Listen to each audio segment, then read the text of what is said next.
ঘরে ঢুকে মার, আরো 3 জঙ্গির বাড়িতে বিস্ফোরণ। কুলগাঁওয়ে জঙ্গি জাহিদ আহমেদের বাড়ি ধ্বংস করে দিয়েছে ভারতীয় সেনা। পুলওয়ামার মুরানের বাসিন্দা এহসান আহমেদ শেখের বাড়িও ভেঙে ফেলা হয়েছে। একই সঙ্গে এহসান উল হক শেখ পহেলগাঁওয়ে সন্ত্রাসী হামলার আরও একজন সন্দেহভাজন, তার বাড়িও ভেঙে ফেলা হয়েছে। এহসান 2018 সালে পাকিস্তানে প্রশিক্ষণ নিয়েছিল, সম্প্রতি উপত্যকায় অনুপ্রবেশ করেছিল। এর আগে দক্ষিণ কাশ্মীরের ত্রালে আসিফ শেখের বাড়ি ধ্বংস করে দেয় ভারতীয় সেনা। অনন্তনাগের জঙ্গি আদিল ঠোকরের বাড়িতেও বিস্ফোরণ ঘটানো হয়। একের পর এক জঙ্গির বাড়িতে বিস্ফোরণ এবং ধ্বংস করে দেওয়া হচ্ছে তাদের বাড়ি।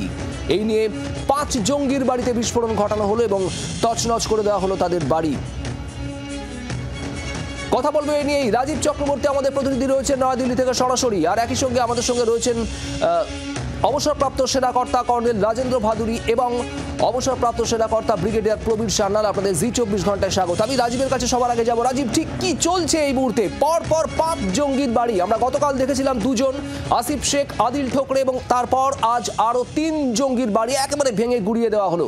এবার কি ঘরে ঢুকে মার? একেবারে এরকম বলতে পারো, ঘরে ঢুকে মার। তোমাকে জানিয়ে রাখি যে প্রতিরক্ষা মন্ত্রী রাজনাথ সিং প্রথম সরকারের তরফে বিবৃতি দিয়েছিলেন একটি কর্মসূচিতে গিয়ে সভায়, একেবারে কখনোই এই জঙ্গিদের ছেড়ে দেওয়া হবে না, তাদের মারা হবে এবং এই মারের যে প্রক্রিয়া খুব শীঘ্রই শুরু হবে, সেই প্রক্রিয়াই শুরু হয়ে গিয়েছে। প্রধানমন্ত্রী নরেন্দ্র মোদী বলেছেন জঙ্গিদের কোমর ভেঙে দেওয়া হবে, তারা কল্পনা করতে পারবেন না তাদের সঙ্গে কি করা হবে। ঠিক সেই জিনিসটাই শুরু হয়ে গিয়েছে। যে 5 জনের তুমি নাম বললে, গতকাল 2 জন, আজকে 3 জন, একের পর এক জঙ্গি যারা লস্কর-ই-তৈয়বা সহ ভয়ানক যে সমস্ত জঙ্গি সংগঠন তাদের সঙ্গে সম্পর্ক রেখেছে, তাদের সঙ্গে জঙ্গি কার্যকলাপে যুক্ত চিহ্নিত জঙ্গি হিসেবে যারা সেখানে পরিচিত, তাদের বাড়িতে একেবারে তাদের পরিবারের লোকজনদের সরিয়ে দিয়ে বাড়ি ধ্বংস করে দেওয়া, এই কাজটাই করছে সেনা জওয়ানরা। এবং এখন আপাতত যখন সেখানে জঙ্গিরা পালিয়ে গিয়েছে, আমরা জানি যে ঘটনা ঘটেছে সেই ঘটনায় এখনো পর্যন্ত 5 জন জঙ্গিকে চিহ্নিত করা গিয়েছে এবং সেই 5 জনের মধ্যে 2 জন কাশ্মীরি জঙ্গি, অর্থাৎ কাশ্মীরের তাদেরকে পাকিস্তানে নিয়ে গিয়ে প্রশিক্ষণ দিয়ে তাদের এই কাণ্ড ঘটানো হয়েছে। এবং এর ফলে এই পহেলগাঁওয়ের এই ঘটনার পরে কেন্দ্রীয় সরকার তারা নতুন একটা পদ্ধতি নিয়েছে এবং সেই নতুন পদ্ধতিটি হলো ঘরে ঢুকে মার, যে কথা তুমি বলছো, একেবারে ঘর গুড়িয়ে দেওয়া। এই অর্থাৎ যারা জঙ্গি কার্যকলাপে যুক্ত হবে তাদের সঙ্গে কি করা হতে পারে, তাদের পরিণতি হতে পারে, সেটাই দেখিয়ে দেওয়া।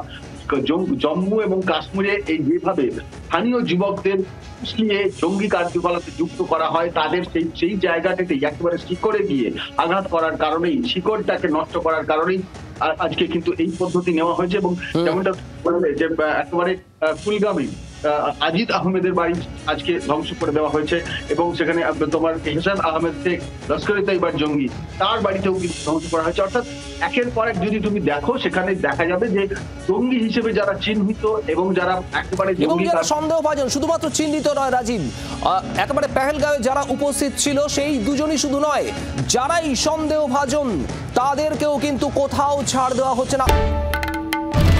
বাংলার আওয়াজ, বাঙালির আবেগ, জি 24 ঘন্টা।